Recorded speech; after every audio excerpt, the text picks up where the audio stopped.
અમરેલીના રાજુલા ખાંભા પંથકમાં ભારે વરસાદે તોફાની બેટિંગ કરતા સ્થિતિ ગંભીર બની છે। રાજુલાથી ખાંભા રોડ પર પાણીનો પ્રવાહ વધી જતા વાહન ચાલકો જોખમી રીતે પસાર થઈ રહ્યા છે। કાતર ડેડાણ સહિત અનેક ગામોના લોકો મુશ્કેલીમાં મુકાયા છે અને માર્ગ બંધ થવાની સ્થિતિ સર્જાઈ રહી છે। ડુંગર ગામની નદીમાં પૂરની સ્થિતિ સર્જાઈ છે, જ્યાં પુલ ઉપરથી પાણી ફરી વળતા અવરજવર ખોરવાઈ ગઈ છે।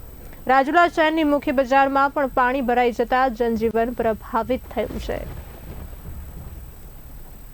ગઈકાલે 11 વાગ્યાનો અવિરત વરસાદ ચાલુ હોય, સવારથી ચાલુ હતો, આખો દિવસ કાલે પડ્યો, આજે રાતે પણ એટલો વરસાદ પડ્યો અને આજે હાલ પણ એટલો વરસાદ ચાલુ હોય તો અત્યાર સુધી તંત્રને વારંવાર છેલ્લા 5 વર્ષથી અમે રજૂઆત કરીએ છીએ।